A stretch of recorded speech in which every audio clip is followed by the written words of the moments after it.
Hello students, welcome to my channel achieve the excellence. आज हम start करने वाले हैं बीएससी सेकेंड ईयर का सेकेंड पेपर ऑप्टिक्स। और इसमें हम पढ़ेंगे सबसे पहला chapter Fermat's principle and its application. Notes की फिगर आप लोग स्टूडेंट्स मत कीजिएगा। नोट्स का लिंक मैं इस वीडियो के डिस्क्रिप्शन बॉक्स में भेज दूंगा, आप लोग वहां से डाउनलोड कर लीजिएगा। इस वीडियो में मैं केवल आपको समझाऊंगा। फॉर्मेट प्रिंसिपल को पढ़ने से पहले आपको जानना पड़ेगा कि ज्योमेट्रिकल पाथ क्या होता है और ऑप्टिकल पाथ क्या होता है। तो सबसे पहले हम समझेंगे कि ज्योमेट्रिकल पाथ क्या होता है। मैंने यहाँ पे लिख दिया है ज्योमेट्रिकल पाथ। सबसे पहले ध्यान दीजिए, ज्योमेट्रिकल पाथ होता क्या है।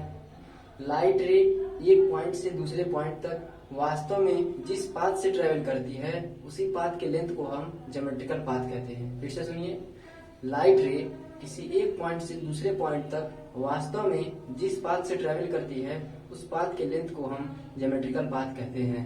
तो इसे डिफाइन कैसे करेंगे। It is defined as the actual distance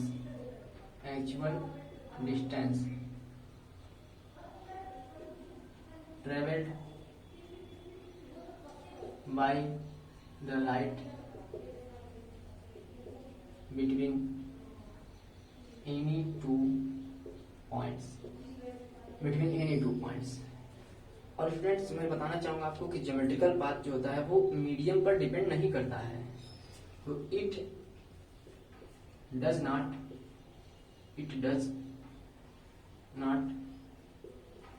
depends upon medium पे डिपेंड नहीं करता है और इसे स्मॉल एक्स से डिनोट किया जाता है। ठीक है, इसके बाद आता है ऑप्टिकल पाथ। तो optical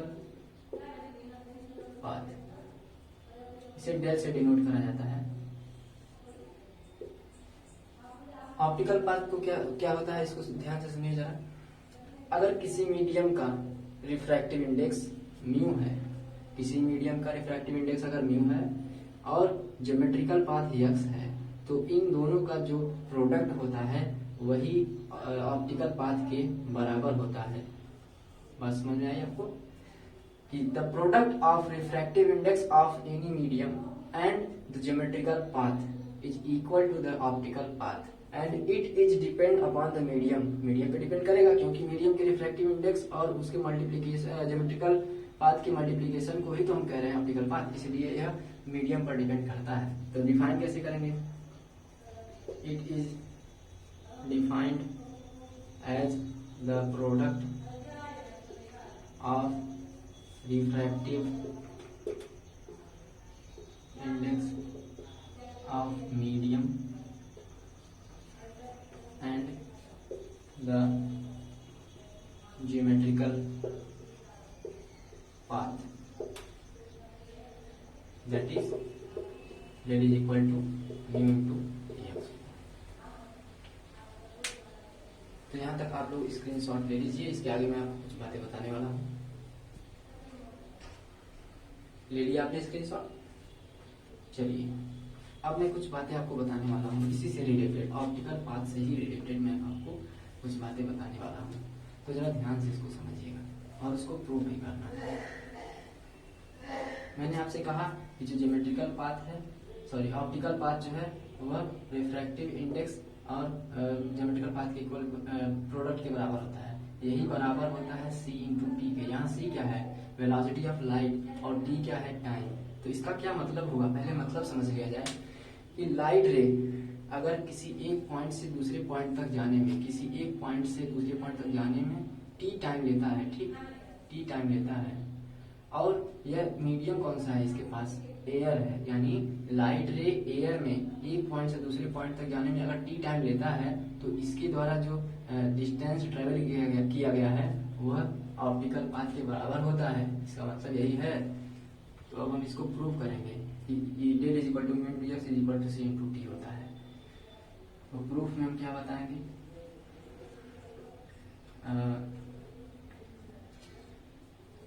let us suppose light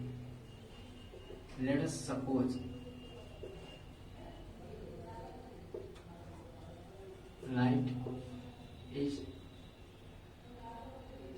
let us suppose ना कहें, हम ऐसे कहें, if be the velocity of light to travelling a distance x in time t। Then हम लोग जानते हैं कि जो x होगा क्या होगा, सॉरी x नहीं, हाँ x होगा ये v इंटू टी के, velocity distance is equal to velocity into time. इसे इक्वेशन नंबर 1 मान, since we know that v is equal to c by nu, ये हम जानते हैं v is equal to c by nu. तो v की value इस इक्वेशन 1 में हम रख देंगे, तो x is equal to c by mu into t. तो म्यू का मल्टीप्लिकेशन जब करेंगे तो म्यू इंटू एक्स हो जाएगा बराबर c इंटू टी। और अभी हम पढ़े हैं कि म्यू इंटू एक्स यह बराबर होगा ऑप्टिकल पाथ के, तो optical path equal to mu into x is equal to c into t. तो यहाँ से कंक्लूजन क्या निकला, मैंने आपको पहले ही बता दिया है। कंक्लूजन यही निकला कि अगर लाइट रे अगर किसी एयर में लाइट रे एयर में टी टाइम ले रही है किसी एक डिस्टेंस को ट्रेवल करने में, तो वह डिस्टेंस ऑप्टिकल पाथ के बराबर ही होगा। और उसी डिस्टेंस को लाइट रे म्यू रिफ्रैक्टिव इंडेक्स वाले मीडियम में उसी टाइम में ट्रेवल करती है, उसी टाइम में म्यू रिफ्रैक्टिव इंडेक्स वाले मीडियम में उतना ही डिस्टेंस ट्रेवल करती है जितना कि लाइट जो है एयर में, जितना कि लाइट एयर में और टी टाइम लेती है, मतलब उतना ही टाइम लेती है ट्रैवल करने में एक पॉइंट से दूसरे पॉइंट तक। तो यहाँ तक आप लोगों ने समझ लिया होगा। इस वीडियो का मैं नोट्स आपको दे दूंगा, नोट्स की चिंता मत कीजिएगा, डिस्क्रिप्शन बॉक्स से आप लोग डाउनलोड कर लीजिएगा। तो आपको यहाँ तक अगर स्क्रीनशॉट लेना हो तो आप ले सकते हैं, स्टूडेंट्स ले लीजिए। चलिए आप लोगों ने यहाँ तक स्क्रीनशॉट ले लिया होगा, मैं मिटाता हूँ इसको। अब इसके बाद हम पढ़ेंगे फॉर्मेट प्रिंसिपल, लेकिन अभी भी फॉर्मेट प्रिंसिपल नहीं आएगा स्टूडेंट्स। क्यों नहीं आएगा, जरा सुनिए मेरी बात, रुकिए सुनिए। फॉर्मेट प्रिंसिपल अभी क्यों नहीं आएगा, सुनिए। फॉर्मेट प्रिंसिपल बाद में आया था। फॉर्मेट प्रिंसिपल के आने के पहले यही माना जाता था कि लाइट रे एक पॉइंट से दूसरे पॉइंट तक उसी पाथ को फॉलो करेगी जिस पाथ का लेंथ, यानी जिस पाथ का लेंथ बहुत छोटा हो, मतलब छोटा हो, बहुत नहीं मतलब कहने का मतलब यही है छोटा हो। तो पहले क्या कहा जाता था, लाइट रे एक पॉइंट से दूसरे पॉइंट तक जाना चाहती है अगर, तो ए से बी तक जाने के लिए वह वही पाथ चूज करेगी जो छोटा हो, शॉर्टेस्ट पाथ को चूज करेगी।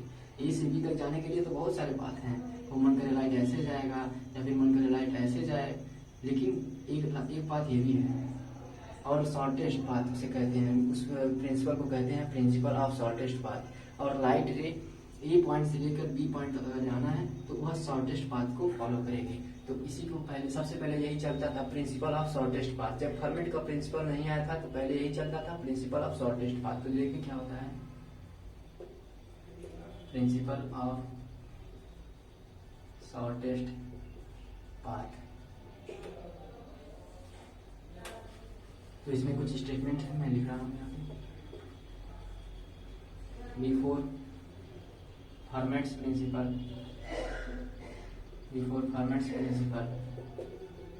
it is assumed that the light ray traveling from one point to another point will choose a path for which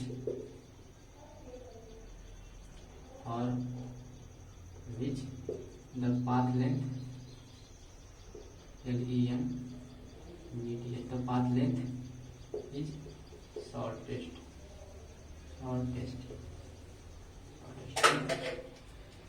तो पाथ लेंथ शॉर्टेस्ट होना चाहिए। मैंने कुछ लिखा है वर्ड्स में, आप लोग को नोट्स में ये भी मिलेगा, अच्छे से वहाँ पर लिखा है।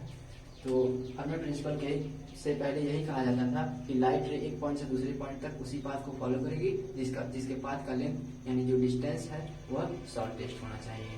ठीक है स्टूडेंट्स, शॉर्टेस्ट पाथ हमारा यही कहता है। और इसे समझेंगे कैसे, इसे हम रिफ्लेक्शन से समझ सकते हैं, रिफ्लेक्शन से। तो देखिए कैसे समझें, अगर कोई एक है हमारा रिफ्रैक्टिंग सरफेस यम, सॉरी रिफ्लेक्टिंग सरफेस है यम यम डैश, रिफ्लेक्टिंग सरफेस है और ये उसका नॉर्मल हो गया, मान लीजिए एन एन डैश इसका नॉर्मल हो गया है सी पर। सबसे पहले हम क्या सपोज किए, लाइट रे ए से जा रही है और ओ से रिफ्लेक्ट होकर सी पर जा रही है। एक और रिफ्लेक्टेड पॉइंट हम मानेंगे, मान लीजिए लाइट रे ओ डैश यहाँ ए से निकल रही है और ओ पर जाके ओ से रिफ्लेक्ट हो रही है और तब जाके सी पर पहुंच रही है। चलो दिखा दिया जाए, और तब जाके सी पर पहुंच रही है।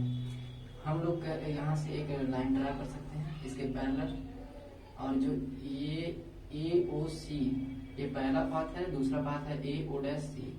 ओ सी को हम लोग इधर कर सकते हैं, सीधी लाइन खींच के, और ये सी डैश कर लेते हैं। जो ओ सी डैश है वह ओ सी के ही इक्वल है, और ठीक ओ डैश से एक लाइन ठीक इधर खींचेंगे, और जो ओ डैश सी डैश है वह ओ डैश सी के इक्वल है।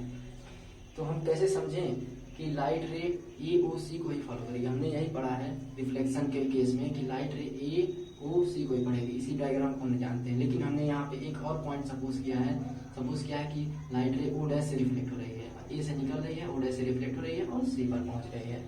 तो इसको जरा हम मैथमेटिकल फॉर्म में, यहाँ से हम क्या कहेंगे, first we suppose the light is reflected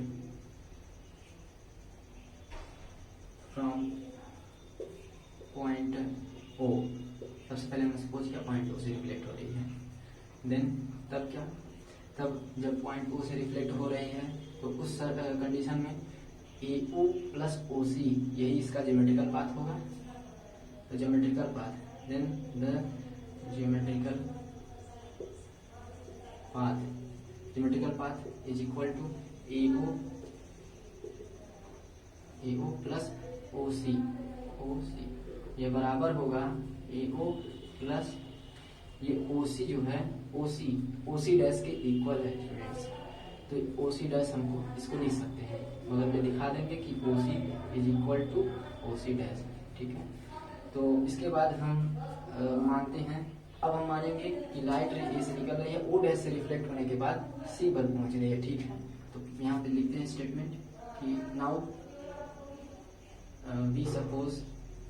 we suppose that light is reflected from point O dash, then तब क्या होगा, देन इस कंडीशन में ज्योमेट्रिकल पाथ क्या होगा students, AO dash plus O dash C, AO dash plus O dash C, AO dash plus, sorry पहले बताएंगे ना कि क्या होगा geometrical path, the geometrical path is equal to AO dash plus O dash C, AO dash plus O dash C, लेकिन AO dash plus, लेकिन O dash C ये equal होगा ना O डैश सी डैश के, O dash C dash लिख सकते हैं, बगल में दिखा देंगे since O dash C is equal to O dash C dash, ठीक है। तो यहाँ तक आप स्क्रीनशॉट लीजिए, तो मैं ऊपर वाला मिटाने वाला हूँ।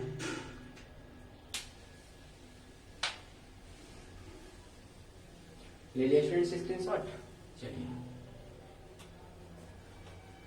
अब मैं आपको थोड़ा सा और स्टेप बचा हुआ है, उसको प्रूव करके मैं आपको दिखाने वाला हूँ। वीडियो को इन तक देखिएगा स्टूडेंट्स, आपका फायदा होगा इसमें, इसी पर्पज से मैंने ये वीडियो क्रिएट किया है। तो अब हम क्या कहें, ज्योमेट्रिकल पाथ हमने ले लिया AOC वाला और AO डैश सी वाला। अब हम देख रहे हैं फिगर से, यह AOC या ऐसे ही देखें, ये वाला देखें AOC डैश और AO डैश सी डैश, इन दोनों में से छोटा वाला पाथ कौन है, शॉर्टेस्ट पाथ AOC होगा, क्योंकि यह एक सीधी लाइन है और यह तो AO डैश सी डैश यह तिरछी लाइन है, तो यह यहाँ से यहाँ तक थोड़ा बड़ा डिस्टेंस होगा।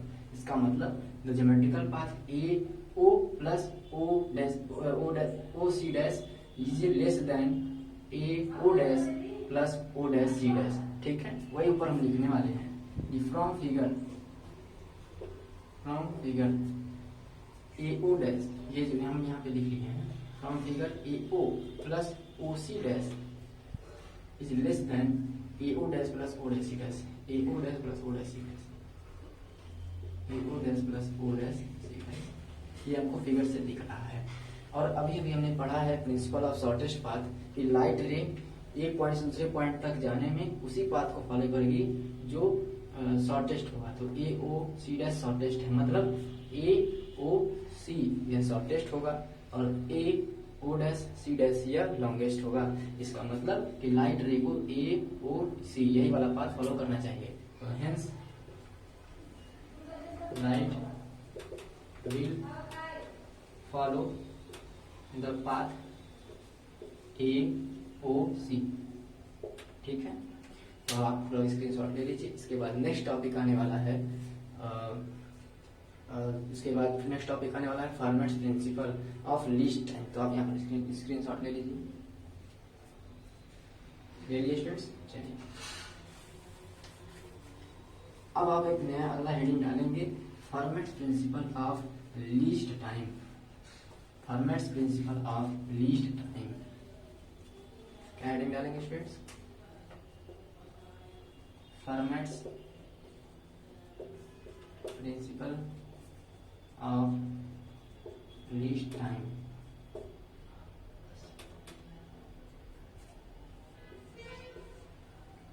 Formats principal of least time की मदद क्यों पड़ी, मतलब सॉरी जरूरत क्यों पड़ी formats principal of least time की? अभी हमने आपको बताया कि फॉर्मेट प्रिंसिपल शॉर्टेस्ट पाथ, मतलब लाइट रे एक पॉइंट से दूसरे पॉइंट तक जाएगी तो शॉर्टेस्ट पाथ को फॉलो करेगी। लेकिन यह जो शॉर्टेस्ट पाथ है यह रूल रिफ्रैक्शन के केस में फॉलो नहीं हो पाता है। कैसे नहीं हो पाता है जरा हम देख लें।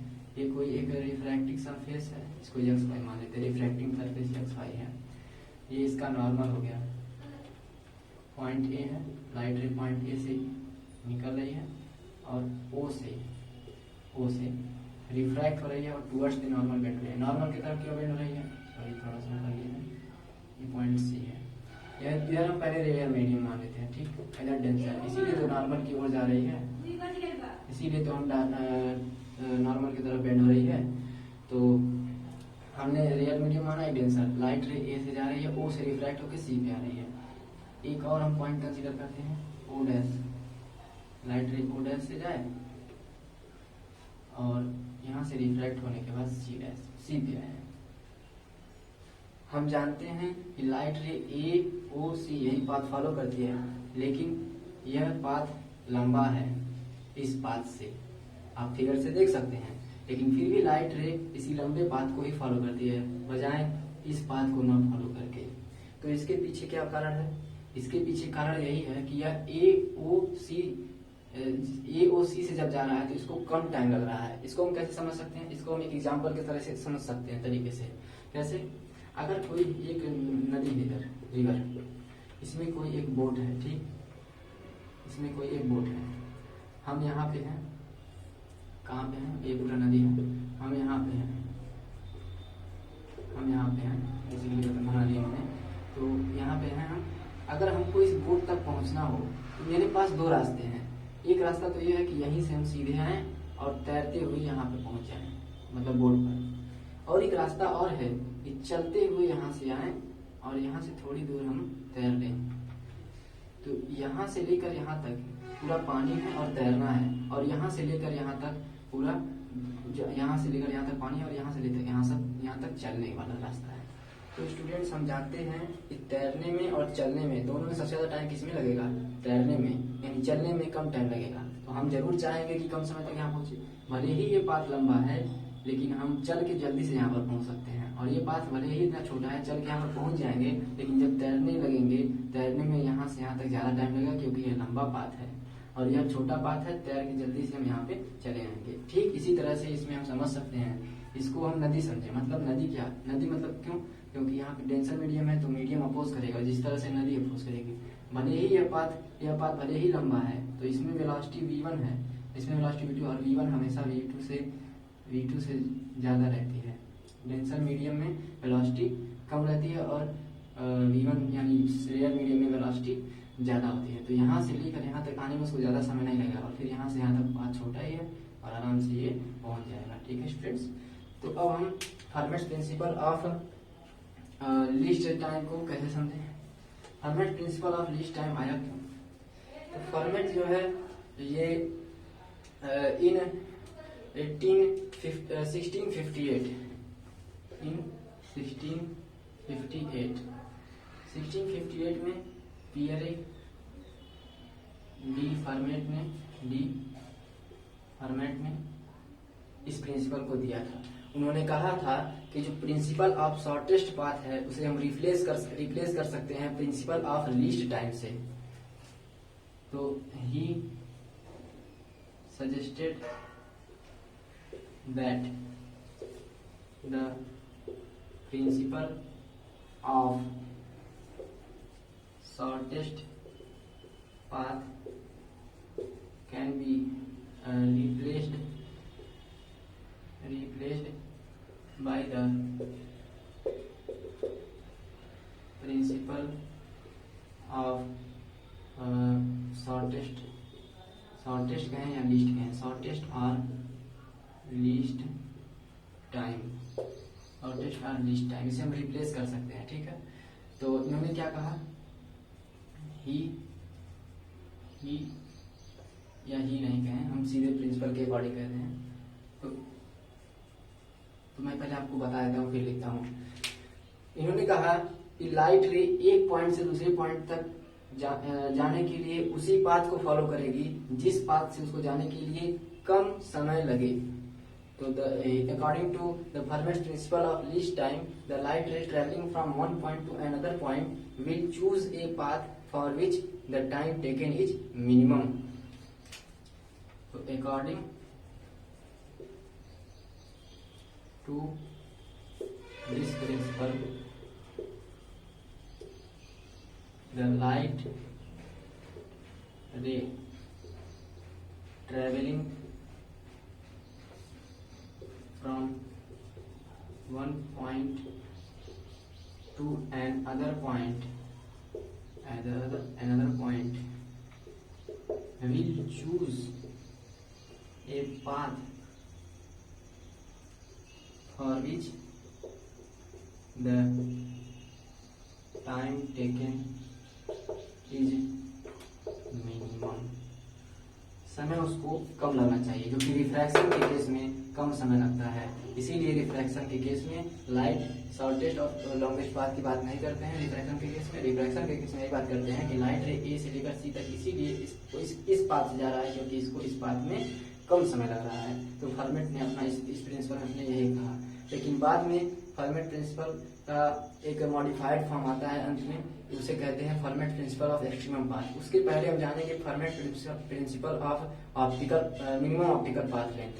तो स्टूडेंट्स आप लोग इसका स्क्रीनशॉट ले लीजिएगा और यही मेरा आज का लास्ट टॉपिक रहेगा।